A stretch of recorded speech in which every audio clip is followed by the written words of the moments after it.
Drago. What's up, baby? We're going with the Dodgers hat today. You got a lot of favorite teams, don't you? You got the Dodgers, the A's. We got to figure out who your baseball team is. Who is your baseball team? I like players, man. I like Otani. You like Otani? Yeah, I So like we are at episode 47. 47, baby. There's not very many 47 famous athletes. We always like to go through. No, no, no. We so Bill, we at the beginning of the show, we always like bring up like some famous athletes that like wore the number of the podcast. Like there's literally nobody. There's a dude that played for the Bears, Matt Slauson. John Lynch from Denver. Remember the Oh, fair safety? enough. John That's Lynch. about the only one I know. Yeah, Oh, he was a stud. yeah. John Lynch was a stud. Yeah, there was some cornerback too from Pittsburgh.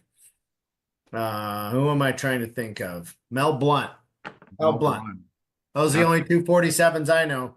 that's some old So school Mel Blount. we're at episode 47. I am 3 weeks away from 15 years clean, Let's Mr. go. Dragovich. That's awesome. Right? And my drug of choice was cocaine. You were what? Opioids. I'm coming up on 7 years this year. How about you, Bill? Alcohol. Alcohol and coming up Um, on what? coming up on three. Let's Three. go. Three Yeah. years. I think as we've got into this and we're 47 weeks into this now, I think alcohol might be the most difficult because of the social acceptance and stigma and how available and easy it is, right? I just think that is a super, super tough addiction to work through. So I'm excited to talk to you today. This third chance episode, we call it third chance because I was given three chances on life. I sold drugs. I got busted for that. I was the product of a one night stand or a fling, and fortunately, my biological mother gave me up instead of terminating the pregnancy. So I look at that as another chance. And then January 18th, 2010, I tried to take my life. I had $330,000 debt, failed business, huge drug addiction, making a lot of money, but spending way more. And crippled with shame, guilt, and depression. I tried to take my life that night, but thankfully God intervened. My bulldog intervened. I found Kristen, my beautiful wife. I found a community through NA. I found a sponsor that helped me and gave me systems, tools, and processes to get through it because he knew I was a high achiever. And then I found mentorship and coaching to get rid of the debt and accentuate my strengths and help move up the floor on my gosh, what would you call it? Move up the floor and raise the ceiling. So that's been my journey, and we're excited to talk through Bills today. Tell them a little bit about your journey, Drago. Yeah, man. Jeff Dragovich. I love the opioids. Can't get enough of those. Coming up on 6 years. I mean, my story's pretty wild too. September 18th, I got out September 18th, 2018. I OD'd in front of my kids, almost killed myself. Woke up, needed to make a change. So that's my wild story. I'm super pumped to have my cousin come on here. I've been trying to get him to come on for a minute. He's like, "Hey man, I'm just kind of ignoring your text messages." So I finally got him to come on here. But Bill Kennan out of Colorado. This is my brother from another mother. I mean, dude, Bill, you've been in my life since been. I was in your wedding. I think I was like Forever. Yeah, it's seven, forever. 7 or 8, bro. Yeah. Yeah, yeah. So we got a You're lot of. how old? I was 7. That, I turned 44 next Friday. wow. So that Yeah. was like chubby little Jeff that had the shoulder pads and the bat Yep. behind his neck like Yep. Bo Jackson, huh? Yep.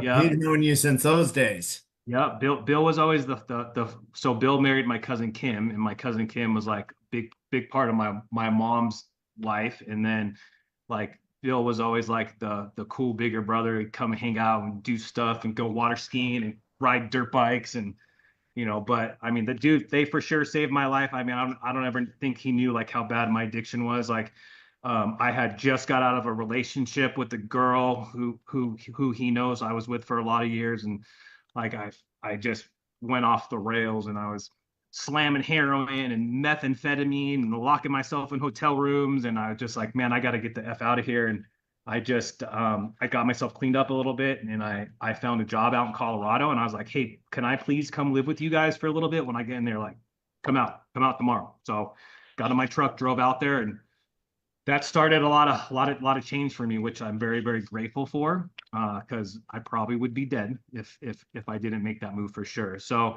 Bill struggles or is recovering from alcohol, right? And so I think it's pretty cool, like full circle, because I remember like he came to me and was like, "Hey man, like I think I got to stop drinking. My health's getting bad." And I just always I was like super into like the NA at the time, and I'm like, man, this is kind of like what I do, and he has his own story which he can share, which I think is pretty cool. But like it came full circle where he went from like, nah, I don't need that stuff. I'm good. I'll just stop drinking to like now he goes to meetings.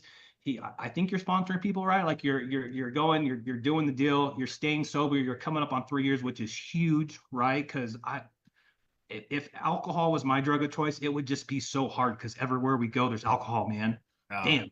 I'll give so it to him. Like socially, we so make socially accepted and so much peer pressure. Like, and I don't want to compare addictions, right? But it's like, you know, when people are pushing cocaine on you, they kind of know it's bad. They know it's probably not good, right? yeah, They should know with opioids, like, hey, it's probably not good. I'm giving my buddy yeah, these pills, right? These blueies. This is probably not good. Alcohol though, it's just like it's this bro culture. It's this, hey, come get messed up with us. Let's go out. So socially accepted and pushed upon us. yeah. I gotta And imagine don't get that's me hard wrong, to like get through. some of the best memories I have growing up are with Bill and drinking and having a good time. And but again, you know how it goes. Yeah, It ends up going sideways. You know what I'm saying? that's right. Well, let's let Bill tell his story. Tell us a little bit about your journey, brother. Where should I start? Yeah, let's just start. I think a great place is like tell us about your first drink, and then what that led into. Was it a problem at the beginning?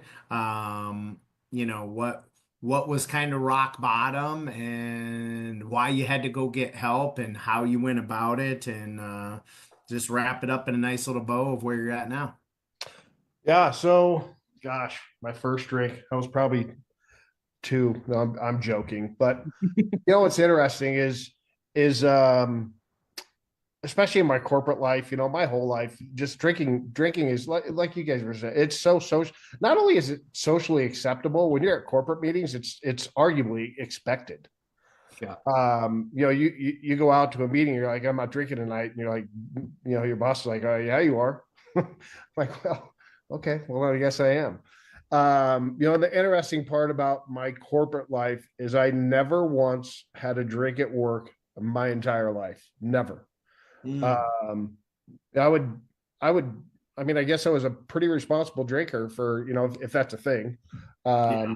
Because drinking is an interesting thing to me these days. But never once, never crossed the line.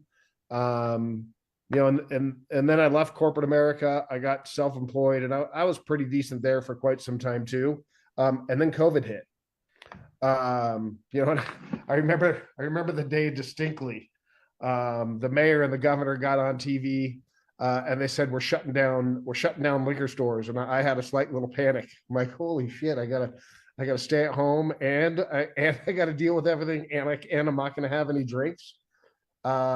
So we went and got like a pallet of alcohol, not quite that much, but you know what I mean.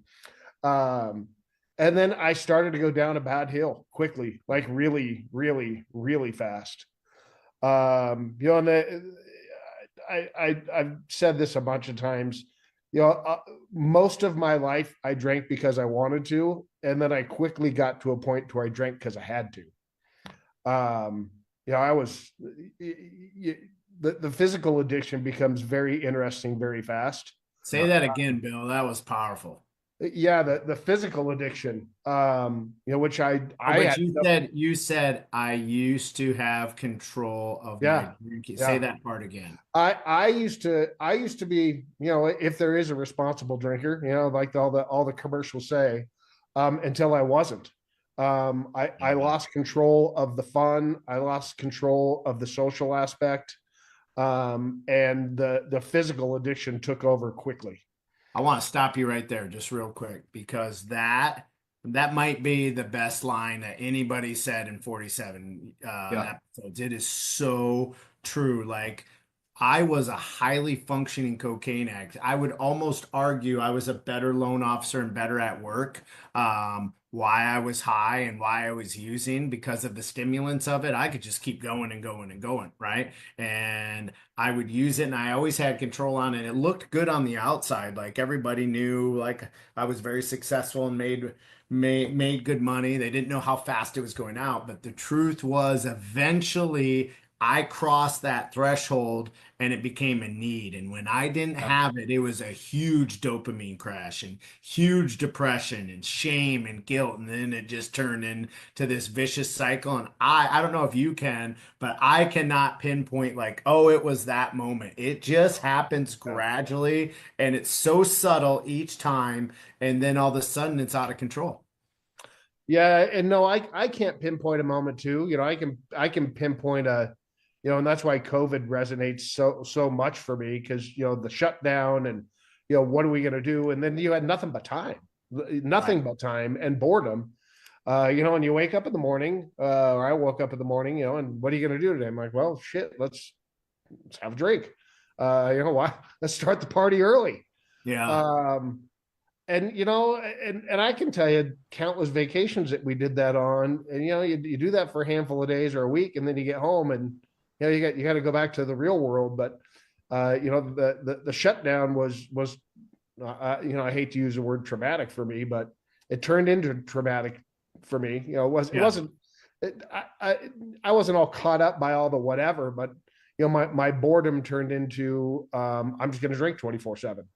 Yeah. um and the because I wanted to, because I needed to, was just an interesting point. And like you said, alcohol is not hard to get. Right. You can, every corner you can get it, and it's not that expensive either. Yeah. The Costco bottles are pretty reasonable. You get a 175 vodka for like $13. um and then it got to a point to where my wife and my kids started noticing, and I still tried to play it off. And my worst words were, I got this and I'm okay. And I've said this a bunch of times: I didn't have it and I wasn't okay. Yeah. But I kept repeating it. um and this was all relatively quick amount of time. This is months. Yeah. And then in May of 2020, I think I went into which the shutdown was. I want to drop F bombs, but I'll try not to. The shutdown down was Your March cousin 8th. does all the time. Yeah. It's been accepted Yeah. before. You could say fuck. It's okay. So 2 months later, I go into the hospital with AFib. And I'm lucky it didn't kill me. So I woke up. I don't remember exactly what day it was. I probably should, but it was May. I woke up, This is 2020. 2020. Yeah. And I had that feeling like butterflies in your stomach, but it was, in my stomach and my chest. I didn't think anything of it. I'd been drinking for a month. Um, so, brilliant me. I went downstairs, had a couple more drinks, and tried to go back to sleep and sleep it off. Woke up a couple hours later, and it was, wasn't better. It was arguably worse. I wish I understood my smartwatches then. But I went to the hospital. I think my blood pressure was like 220 over 180. And my resting heartbeat was like 199. Damn. And I just freaked out. And I quickly kind of knew what it was. And the ironic part is, like, an hour later, I look at my Apple Watch. I'm like, oh, my Apple Watch is telling me I'm in AFib, which I didn't know your watch would do that, but your watch will do that. Wow. So I spent 5 days in the hospital. This is a part of the story I haven't told in some time. I was getting wheeled back from the emergency room to get admitted. And the nurse wheeling me back, I'm wheeling back through the hallways on the gurney. And the nurse wheeling me back, he's like, "So what are you in for?" I'm like, probably drank a little too much. He's like, "Well, how much did you drink?" I'm like, "I think all of it. I'm pretty sure all of it." And he laughed, and he's like, "That's what we do. We're dudes, and that's what we do. You're not that indifferent than most other men." And then he went in and started talking about, I quit drinking. He said I quit drinking like 5 or 6 years ago. And he wrote down this website on my God, I haven't told this story in a long time. He wrote down this website on my menu for my food. And I was going to be there for 5 days, so I was going to look at the menu a little bit. And it took me probably 2-3 days, and I went on the website and I Googled it. And that was May 2020. That was the tipping my toe into recovery. Uh-huh. I wasn't committed, but I was interested. Yeah.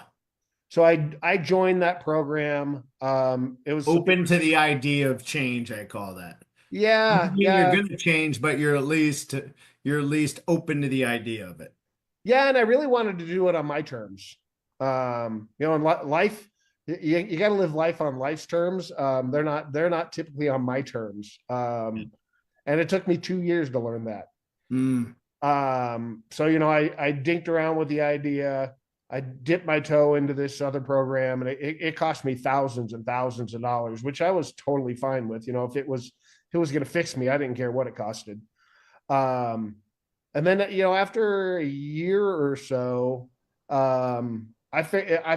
kind of wasn't working. It was probably a little too manly, a little too much testosterone, and I can't badmouth it in any way, shape, or form, because it is what got me onto my road to recovery. And there's some cool people in there. But I resigned myself to, I was going to just be a vacation drinker at that point. I'll drink when I go to Mexico. I'll drink when we're on trips. And that year we didn't have a lot of business, so we took a lot of trips.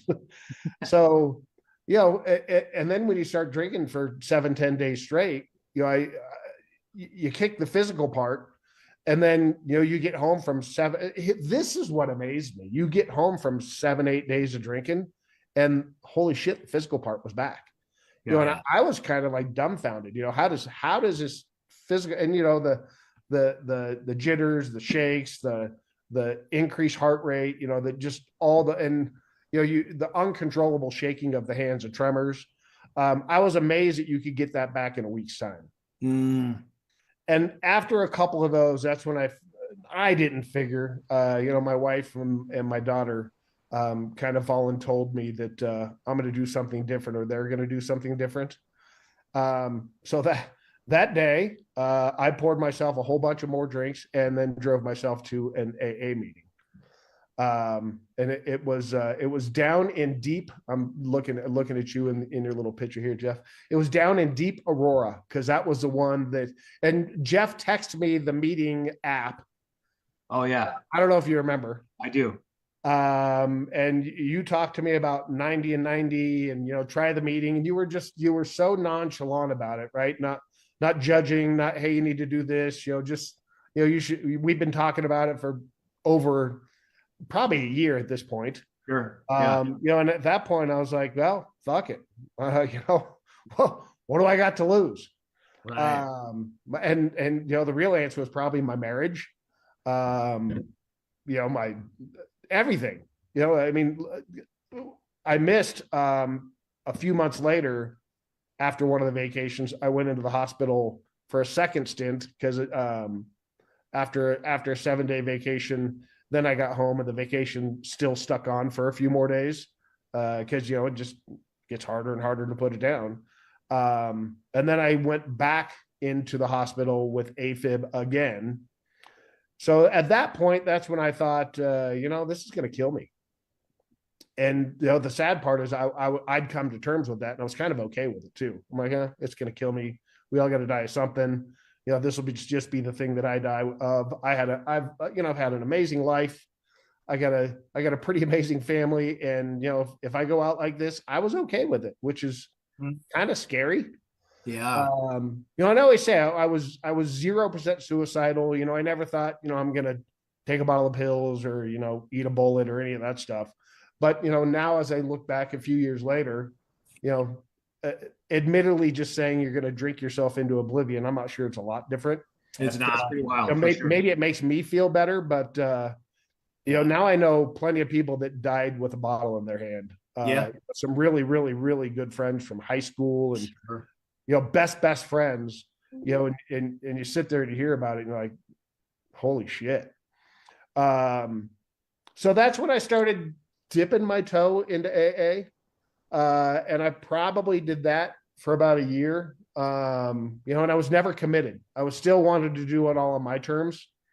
Didn't really follow the program. I did some of the 90s and 90s, didn't get a sponsor, didn't really play in the chip game. I was still white knuckling, and I think I was doing it to appease other people. Right. And then after one more episode, if you will, they got better. They definitely got better. But the program I was on previously, their kind of shtick was, we can fix you. We can make it better. And it took me 2 years to figure that I wasn't fixable. Drinking was controlling me. I wasn't controlling drinking. Yeah. Which is a tough reality. And that's a stand-up moment to be able to, the good old fashioned, I'm not in control, and I wasn't. So that's when one day I was walking into another one of my meetings. I told this story this morning. Again, got a little emotional during it. So I was walking up the stairs to one of my meetings, and one of the guys in there, he's like, "How you doing?" I'm like, "Got a fucking long way to go." And the dumbest saying, he's like, "You actually don't." He's like, "You just got to get through today." Oh, And oddly, it was such an aha moment for me. And now you're like, and I say it all the time. It's so basic and so easy, but it was so profound in the moment to me. I'm like, because I was so futuristic, and Jeff, you kind of know, I was so driven, and so what's going to happen 5, 10, 15, 20 years down the line, what's going to happen, all that stuff. Now I'm like, well, shit, what's going to happen tonight? And at that point I knew if I could get through the day and I could get to bed and I could wake up in the morning and not do anything in the middle of the night and then just do the same thing the next day, all I got to do is put days together. Right. Forever wasn't a realistic thing to me. I couldn't do anything forever. Well, I could do a lot of things forever, but not that. And all the negative social pressure, and you go out for a drink and people, and I did it 100 times. You're not drinking. Why would you do that? That's stupid. Let me get you a drink. And I had that 100 times. I've had it 1,000 times. But I could really grasp the one day at a time thing. I can do anything for a day. Yeah. And then I just do the same thing again. Yeah, just put days, then months, then years. But if you focus on the years, the days won't happen. If you focus on the day, the years will happen. But that's a good thing to point out. I think like if we go back, all the people that have come on, it's always like it's so scary to start about I'm going to do this for the rest of my life, right? And when you just you can only control the next 24 hours. As soon as that makes sense or that clicks, you always see them just skyrocket in their recovery. The crazy part is the hold that alcohol. I mean, like you said, Jeff, you were at my wedding back in 100 years ago. I never once thought that day I got to do that for the rest of my life. You know what I mean? Yeah. There's some things in life that I got to work for the rest of my life. It's all good, but it was just that alcohol had me. It had a hold of me. And I felt worse when I wasn't drinking than when I was. And that just goes to the physical addiction part. And back to, it was far too long. I was drinking because I had to, not because I wanted to. The game changed a lot. do I wish my life was completely in control with everything and I could go back? I got to be honest with you. No, I don't. You know what I don't miss? I don't miss being sick. I don't miss being hungover. I don't miss feeling like shit most of the time. And even when you have it together, and you go out and you just have a crazy night, you always just felt like garbage the next day. And I haven't felt like garbage in years. And I really like that. I love the fact that I'm in control all the time. If somebody needs help, somebody needs a ride. For a while, you think if your kids have an emergency and they call you at 1 a.m, I can't do it. Now I can do anything, anytime. I'm in control. So life's changed. Life's good. Wow. Isn't control such an important part of it? It's a choice. It's really the choice in anything we do, right? Like I see people addicted to their phone. Well, it's a choice. You can turn off your notifications and control your communication and not let the communication control you, right? If you're addicted to drinking, you can remove yourself, find some fellowship, find a program. There's just so many things when you put yourself in control and know that everything in your life that's good is because of you and everything bad in your life is most likely because of you. That you can have, just as you put it, days that turn into years of control.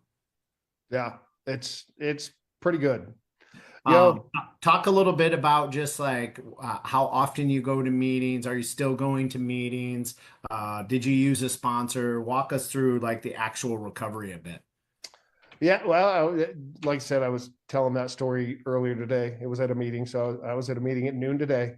Yeah. Um, I Amen. go, That's your home group. what's that? Your home group. You go every afternoon, or I'm probably going 3, 4 days a week now. cool. And I'm doing more and more. The double move didn't help. Uh, Yeah. Especially when I had the bazillion projects, because my home group is noon, and noon just became impossible. Impossible. That's not a fair. It wasn't the opportune time for me for a while. But I was also, kind of like in my corporate life, I was engulfed in the work and the stuff I was doing, and I was keeping myself busy and my mind busy. But I got to be honest with you, I like when I talk about meetings now, it's like group therapy. You Yeah. know, I think anybody on the planet could probably get something out of a meeting. It's just a bunch of non-perfect people, which I think I just described the entire human race. It's a bunch of non-perfect people talking about just some of the stuff that we go through, and everybody on the planet goes through stuff. It helps with coping, and so and I think I missed part of your my meeting. So yeah, I for the first 2 years I went, geez, when you said 90 and 90, it was way more than 90. There was many days I was going to 3 in a day. Good. And the only day I really didn't go back then was Sundays, because they were really, I can't tell you how many times I went to a meeting and I was the only person there. If there's some trial and error of finding the right place, the right time, the right people, and then you go to a meeting, there's you and one other person. I'm like, well, this is which is how I got my home group. For forever, I was going to 2 a day, probably 6 to 12 months. And then after I went through the program with a sponsor, went through the steps, actually got through all of them, which I refused to do for the first 2 years as well. I bought the book, I just never opened it. Yes. So yeah, after I did all that, that's when it was different. After the 2 years of not being committed but being involved. And then that one day at a time, I'm going to do it. Crack the book, take some chips. Yeah. But I think everybody has their own journey, and like it's just so cool to see like you going from like I don't need this, I'm good, I'll white knuckle it. Oh, okay, I'll check out a meeting. Oh, Jeff sent me this app. Okay, I'll go see what that's like. And then your progression now to you still go to meetings, you've done the steps. That's fucking awesome, dude. Yeah, it's good. Life's good. Do you feel like you're a completely different person mentally, like just Oh fuck. going through this whole process? Dude, one thing you probably if the one thing everybody heard me say 100 times was anxiety and anger, and Jeff, I had an anger problem. Yeah. If I was at a bar and somebody whatever looked We're, at somebody the wrong yeah, way, I'm like, you're hey, fine. You're let's finish this out in the parking lot. Yeah. I was just quick to go from 0 to 1,000, and more than and that probably was a longer period of time. My anger controlled me, for a lot of reasons. Um, lot of shit from a lot of years of just stuff, and I won't get into that. But I'm a calmer person. I listen more. One of the guys for a long time said I retired from the debate team. I retired from the debate team. For sure. Which is when you're out with people, my only goal in life is to prove you wrong with any fucking thing that you're saying. I'd be all in my phone Googling it just to do, and when I was in a conversation, I would listen to respond. I wanted to command the conversation, and I don't even know why. Now if things start, getting into that whole debating deal, sometimes I'm like, yeah, I got to go to the bathroom. I just have no interest in it, and not in a negative way. It's just they typically get heated, and me. I'm just not interested in any of that stuff anymore. We talk about this all the time. You put up guardrails, and so those are your guardrails, right? And you don't give that energy anymore because you learned how to work on yourself, and that's not important to you anymore. It's not healthy. It wasn't healthy. Yeah.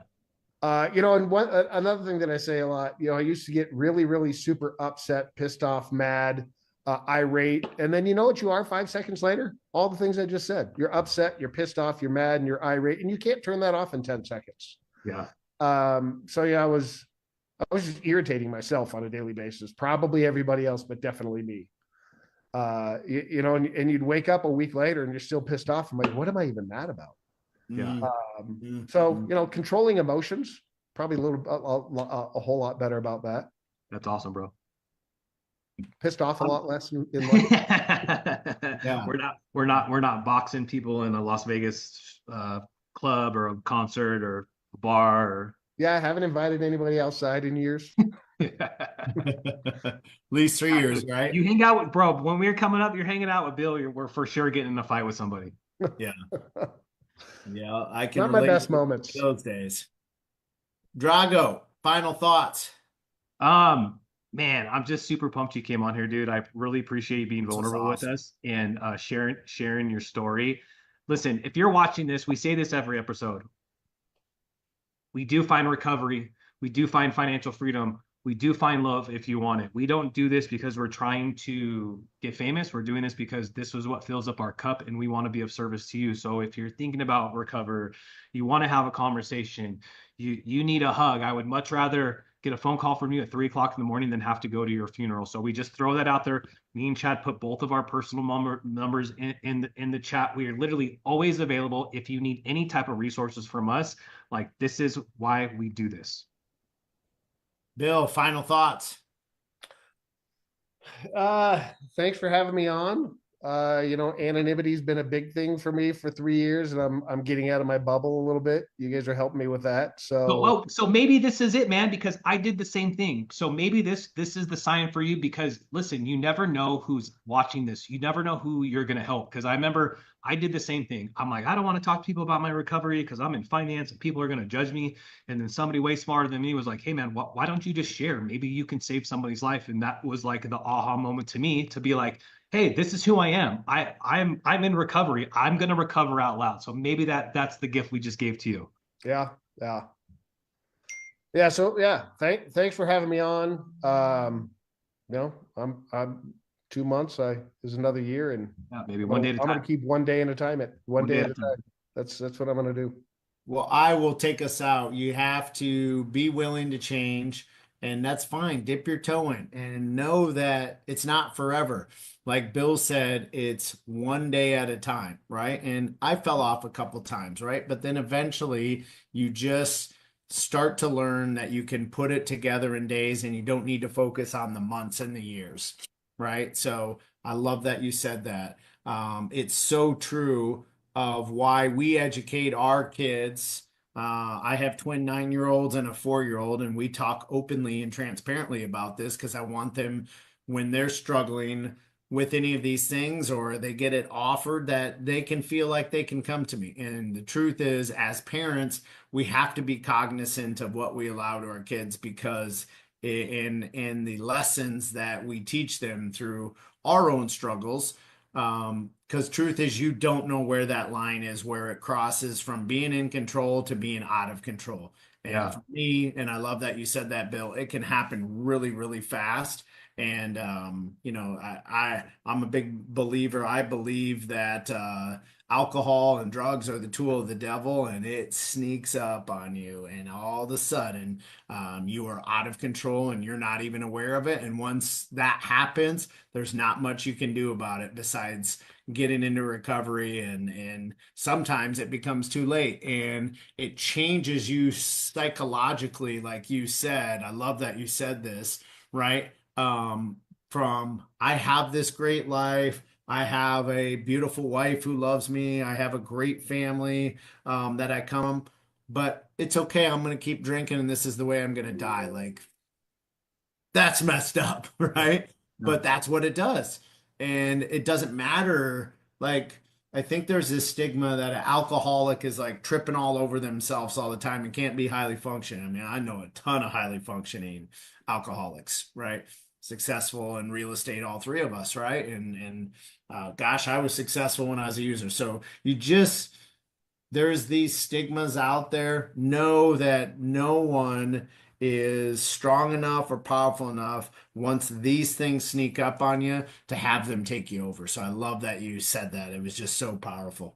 And third, I haven't heard too many people. There's been a few that could white knuckle it, right? We all need, mine was my 4 F's. I needed my faith, I needed my fitness, I needed my fellowship, and then I needed to learn how to have fun without the substance, Yeah, right? So that's an important one. that is an important one, right? Well, they all are, but the last one was that was a big one for me too. How'd you do that?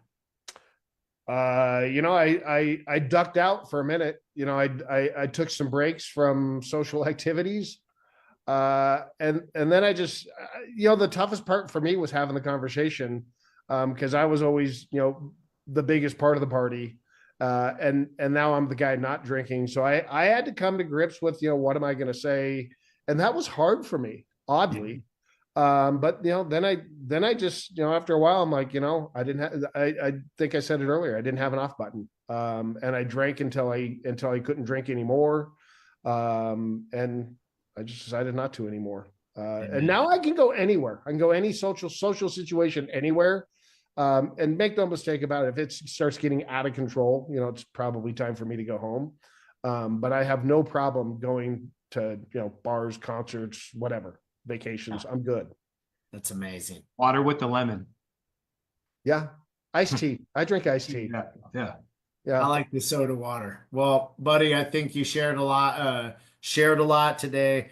I think you definitely help some lives. And if it's alcohol, I'm sure Bill would be willing to talk to you. If you're struggling with opioids, Jeff would be willing to talk to you. If you're struggling with stimulants, I will be willing to talk to you. If you're having mental health issues, any of us would be willing to talk to you. We might not be able to help you ourselves, but we have the resources that can. So if you're looking to change, if you have a family member that needs our help, we don't have all the answers. We do have a lot of resources. Please DM us. Please share our episodes. Please comment below. And don't be scared to reach out to us if you need to connect us with someone that needs help, you need advice on how to deal with an addict, or you need some hope of what process or path you could take them down. Hell yeah. Well, this was amazing, man. Thank you so much. It was great hearing your story. I just met you, but I'm proud of you, man. Take it one day at a time, and thank you for changing some lives today. Thanks for having me on.